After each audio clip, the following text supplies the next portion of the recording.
En Vivir con Salud fomentamos estilos de vida saludables. La isquemia silenciosa ocurre cuando el corazón no recibe suficiente oxígeno, pero sin provocar dolor en el pecho ni síntomas evidentes. Muchas personas continúan su rutina diaria sin saber que están sufriendo episodios de falta de riesgo sanguíneo al corazón, lo que aumenta el riesgo de un infarto inesperado.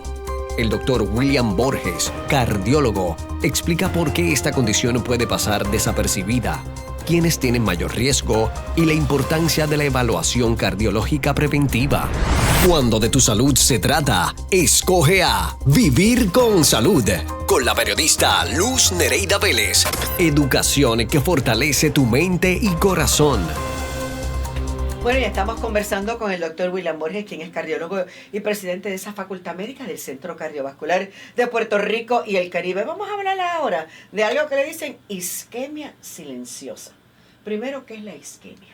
Pues la isquemia es la definición clínica de ese músculo del corazón cuando no está recibiendo suficiente flujo de sangre y a su vez oxígeno para sus funciones normales. Y eso poco a poco va causando unos daños en la estructura, en la función del músculo del corazón. Eso es lo que se llama isquemia.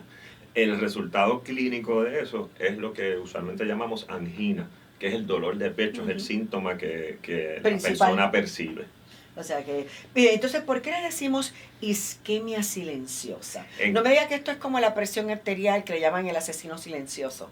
Bueno, es bien similar, es el mismo concepto. Lamentablemente, y ocurre en muchas personas, la isquemia, que es la falta de sangre crónica y oxígeno, sin tener un síntoma que es la angina o un equivalente de angina que puede ser falta de aire al caminar, por ejemplo. Estas personas, pues crónicamente pues tienen una reducción en la cantidad de sangre que le llega al músculo del corazón y por distintas razones fisiológicas pues no presentan o no perciben algún síntoma relacionado a eso. ¿Qué puede llevar o qué causa el que quizás nuestro corazón no reciba ese flujo sanguíneo suficiente que necesita para su funcionamiento? La gran mayoría de las veces ocurre por la acumulación de sustancias tóxicas como colesterol, calcio y distintas grasas que se acumulan en las paredes de los vasos sanguíneos de nuestras arterias coronarias, y eso hace que la cantidad de sangre, el volumen de sangre que pueda pasar por ese vaso pues sea menor. Y cuando tu músculo cardíaco necesita aumento de cantidad de sangre que te llegue, pues no puede hacerlo. Y entonces, pues poco a poco las células cardíacas, las células del miocardio, pues van reduciendo su función para preservarse, porque pues no tienen tanto suplido de alimentos ni oxígeno. Y ese síntoma principal sería eso, o sea, esa angina de pecho, que sería que ese dolor u opresión. Cuando tenemos síntomas, sí, es el dolor, ese es el síntoma clásico, es un dolor de pecho que se describe como opresivo, como la persona lo describe. Con la gente como si tuviera un bloque encima. Como si tuviese un bloque, esa es la descripción más común y más específica, como si tuvieses un bloque en el pecho que no te deja respirar porque te da falta de aire también, y está bien asociado a actividad física o estrés. Puede ser estrés emocional también. Las personas que tienen angina clásica pues te van a describir, es que estoy subiendo la escalera, estoy caminando y me da un apretón en el pecho, pero paro y descanso y se me va. O uso algún medicamento como nitroglicerina, que es la pastillita que se pone debajo de la lengua y se me alivia.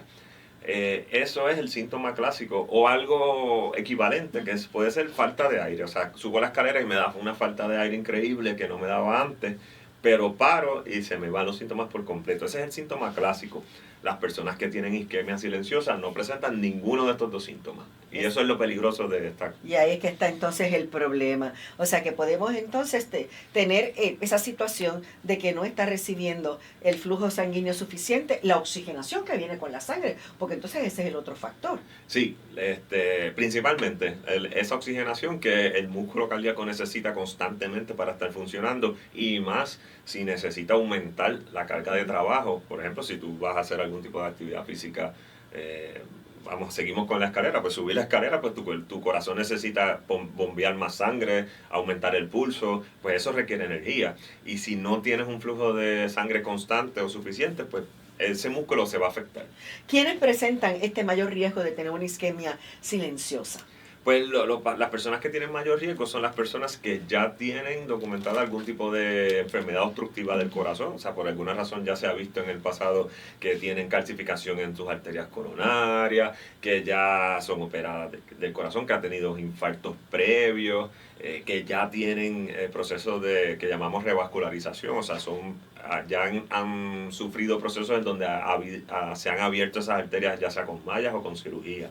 Esos son los mayores factores de riesgo. Segundo, el grupo importante son las personas que padecen de diabetes mellitus, porque las personas que tienen diabetes mellitus se les acelera el proceso de aterosclerosis. O sea, esas arterias se tapan más rápido que las personas que no tienen ese problema. Se ha teorizado también que muchas personas que tienen algunos tipos de neuropatías por la diabetes, pues esa sensación de dolor o molestias o síntomas en el pecho se puede alterar también y no perciben de la misma forma pues algún síntoma que pueda estar causando esto. Quiere decir entonces que el paciente diabético es un paciente que hay que vigilarlo de cerca, hay que seguirlo. O sea, nosotros sabemos, ¿verdad?, que la diabetes ya es un factor de por sí de riesgo para problemas del corazón, pero como esto es silencioso, pues ahí que está el problema. Sí, el paciente diabético en particular, y más si lleva muchos años de diabetes y si esa azúcar no ha estado del todo controlada durante ese periodo de tiempo, pues son pacientes más especiales, porque son pacientes que pueden tener algún evento clínico como esto que estamos hablando, y como es la definición, pues sin un síntoma mayor. Y hay que estar bien pendiente de cualquier queja en particular que tenga el paciente, que puede ser que no sea nada específico, pero tenemos que evaluarlo. Y una de las cosas que tenemos siempre como disyuntiva, porque no está bien claro qué nosotros como médicos podemos hacer, es a qué pacientes que no tienen ningún síntoma, pues uno evalúa para esto, porque no hay una guía clara específicamente de cómo hacemos esto en este grupo de pacientes. Porque no se supone que una persona como usted o como yo, que no tiene ningún síntoma y vamos a un cardiólogo o cardióloga, solamente por tener factores de riesgo, no se le hacen unas pruebas en particular, porque no se ha visto que sea necesario. O sea, si yo, que tengo 45 y no tengo ningún síntoma que parezca del corazón, pues a mí no me van a hacer un estrés test porque sí, porque no está indicado. Pero ni aunque lo pida. Ni aunque lo pida, no debería, o sea, pero, hay unas personas en particular. Bueno, pero me imagino que si hay un historial familiar de problemas del corazón, y uno quiere saber, ¿verdad?, cómo está el corazón, porque uno quiere prevenir, porque uno quiere cuidarse. Yo pienso que quizás a los 45, 50 años, si mami y papi padecen o han padecido o murieron precisamente por problemas cardiovasculares, es justo y razonable que yo me haga pruebas. Sí, pues ahí entra la conversación con el clínico, porque la prueba que yo digo que no está indicada en mi caso, a lo mejor sería una prueba de caminar, un estrés test. Claro. Pero sí hay otros tipos de pruebas que si hay factores de riesgo alto, por ejemplo, historial familiar, historial de diabetes, historial de muerte súbita, otros factores de riesgo, o la persona tiene historial de problemas de colesterol, etcétera, o tiene problemas de presión arterial, problemas de hipertensión, pues ya sí hay una serie de pruebas que se hace. Pero si no hay síntomas de angina o algo mínimo que parezca angina, pues un estrés test no necesariamente sería la primera herramienta que hay que usar. Sí, que podríamos usar otras vías y otras formas, ¿verdad?, de hacer otras pruebas para ver cómo está esa persona y entonces determinar si a la larga de la puerta necesita el estrés test, pues el estrés test. El estrés test o el estudio de perfusión nuclear o CT. Ahora tenemos muchas herramientas para detectar enfermedad coronariana temprana antes de los síntomas. Porque la diferencia va a ser cuán agresivo vamos a ser reduciendo factores de riesgo. Claro. Cuán agresivo yo tengo que ser bajando ese colesterol, cuán agresivo hay que bajar esa presión, cuán agresivo hay que bajar el azúcar si está elevada. ¿Qué recomendaciones yo le voy a dar a la persona de actividad física regular, de mantener peso? Cuán agresivo vamos a hacer, cuánto es el seguimiento que tenemos que darle, pues depende de esas pruebas iniciales. Yo me hice ese estrés test allí en el cardiovascular y me encantó. Sí, no, el estrés test es una prueba. Mucha gente le tiene miedo. Ay, no hay que tener nada de miedo. Fue con contraste, pero no hay que tener miedo. Mucha gente le tiene miedo a la prueba de caminar en sí. Piensan que vamos a correr un maratón, un 5K allí. No, es una prueba sencilla. Obviamente, pues si usted no tiene ninguna dificultad para caminar, ya sea problemas de artritis, problemas que no pueda ambular adecuadamente, pues eso es una cosa.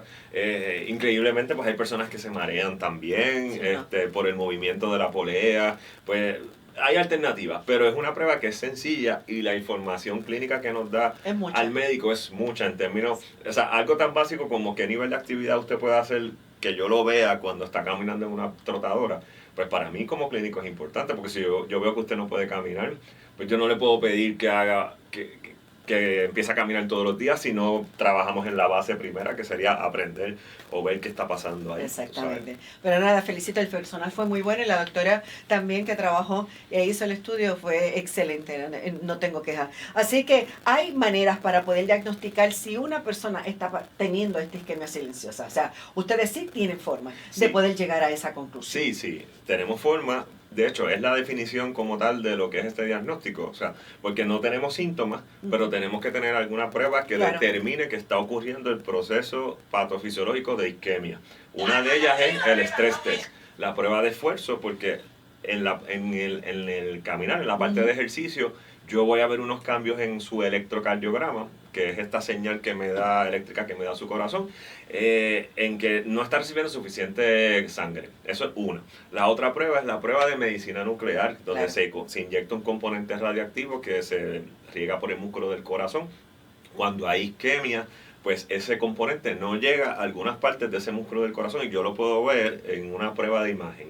Esas son, ¿verdad?, las principales, y ahí yo voy a constatar que sí, fisiológicamente la persona no está recibiendo suficiente sangre, aunque no me dé ningún síntoma o no se queje de nada, o yo no la vea así agarrándose el pecho, o que tenga una fatiga excesiva. Esa prueba es importantísima. Yo me la hice con ese contraste y definitivamente la gente a veces le tiene miedo a esa inyección, y hay que recalcarle que eso es algo mínimo y que definitivamente el propio cuerpo después lo elimina. Sí, pues eso no se queda en nuestro cuerpo rondando por el resto de la vida. Ya cuando usted sale del hospital, ya esa prueba, ya esa radioactividad ya se fue realmente. O sea, no es el tipo. Porque hay gente que le tiene miedo a eso. Hay gente que se piensa que se van a quedar con esa radioactividad y que eso les va a afectar el resto de la vida. Sí, o depende de cuál haya sido su experiencia. Por ejemplo, hay gente, ahorita estábamos hablando de la hormona tiroides, pues hay un tratamiento para el hipertiroidismo que envuelve una radiación más alta, que te dicen que tienes que estar en el cuarto, encerrado. O sea, esto es otra cosa. O sea, la cantidad de radioactividad que se utiliza para esa prueba en particular es mínima. Y repito, la cantidad de información que nos da para tratamiento, prevención, es buenísima. ¿Qué cosas nosotros podemos hacer para, en términos generales, doctor, prevenir condiciones cardiovasculares? Y yo digo que no debemos, yo pienso que nunca es tarde, ¿verdad?, para comenzar a trabajar por nuestra salud. Pero yo pienso que si comenzamos temprano en nuestra vida, vamos a llegar a los 40, vamos a llegar a los 50, vamos a llegar a los 60, estando en buen estado. No, definitivamente. Yo estoy totalmente de acuerdo. Nunca es tarde para comenzar la prevención, pero este es de los temas que mientras más temprano comencemos en la vida, más beneficioso va a ser para todos nosotros. En edades más jóvenes, tempranas, pero enfocarnos en los estilos de vida que sean saludables. En el mundo en particular, nosotros tenemos una epidemia de sedentarismo increíble. Y los factores de riesgo que te conlleva el sedentarismo, pues es una de las cosas que hay que trabajar a nivel de salud pública, ¿verdad? Porque sedentarismo te lleva a problemas metabólicos, de azúcar, de colesterol, de presión. Lleva a aumento de peso, como hemos mencionado, ¿verdad? Sobrepeso es un factor de riesgo cardiovascular súper importante. Y desde personas jóvenes, pues ya estamos viendo problemas que usualmente veíamos en personas de mayor edad. O sea, que ustedes están viendo personas ya con ciertos síntomas y cierta propensidad a la larga a padecer el corazón en esas décadas de los 20 a 30 años. Claro, porque por el aumento por ejemplo, del sobrepeso, y esto es algo que yo veo bastante frecuente, sobrepeso equivale muchas veces a presión arterial elevada. A veces me llegan porque tienen la presión alta, porque su médico primario la encontró, o fueron a alguna feria o alguna clínica, o en los trabajos, ya que a veces tienen como estos wellness day y de casualidad te midieron la presión y está elevada. Y cuando pues entramos en ese proceso de evaluación, pues vemos que uno de los factores de riesgo principales es que en el último año aumentaste 15 libras. Pues no todo el mundo que aumenta en ese periodo de tiempo le sube la presión, pero tú puedes ser uno de esos. Y a mí como clínico me gusta en particular hacerle este trato con el paciente, porque muchas veces el paciente no quiere tomar pastillas y yo lo entiendo perfectamente. Y mi trato usualmente es como que, mira, ahora mismo hay que empezar el medicamento porque está la presión elevada y no te puedes quedar así. Pero esto no es algo permanente. si esto es algo secundario a este sobrepeso, este exceso de ganancia que has tenido en los últimos meses, vamos a empezar los cambios ahora. Claro. Eso conlleva un tiempo y muy posiblemente esta hipertensión va a ser reversible. Y más adelante te podemos quitar el medicamento y podemos tener una calidad de vida normal, pero esto podemos verlo como una alerta, una llamada de alerta, y eso yo lo veo bastante frecuente. Eso es algo y es algo reversible, o sea, como que sí, lo es. Yo he visto personas, yo he tenido compañeros que una vez modificaron sus estilos de vida en la alimentación, empezaron a hacer ejercicio y cambiar la actitud, no estar tan irritable todo el tiempo. No tuvieron que entrar no tuvieron ni que entrar en el medicamento. Exacto. La presión se les estabilizó y llevan 5 años estables con una salud óptima. Y si es necesario usar el medicamento, aunque sea de forma temporera, se usa. Pero siempre me gusta tener ese tipo de conversación con la persona porque no quiero que se lleven la impresión de que esto es algo ya, un diagnóstico para toda la vida. Hay veces que sí, porque pues hay condiciones que hay hipertensión y hay hipertensión. Pero muchas veces con unos cambios en el estilo de vida y a largo plazo pues podemos trabajarlo. Y en términos de prevención primaria, esa es de las cosas más importantes que tenemos que hacer. Y no dejar de hacerse las revisiones con su médico, sobre todo las anuales, y dar siempre un ojito, ¿verdad? A ver cómo está ese corazón, porque las cosas pueden aparecer cuando menos uno se lo imagine. Definitivamente. Gracias, doctor William Borges, por haberme acompañado, por siempre traernos luz y para educar y prevenir, y eso es bien importante. 787-758-3503, 758-3503, el teléfono a llamar de la oficina. Ahí tiene un excelente cardiólogo para que sea su médico y pueda usted, mire, tener, ahora que estamos en febrero, un corazón llenito de mucho amor, pero más que nada de salud. Doctor, gracias, lindo día. Gracias, igual que tengamos. Regresamos en breve con más. Cuando de tu salud se trata, escoge lo mejor. Vivir con salud. Con la periodista Luz Nereida Vélez. Regresamos en breve.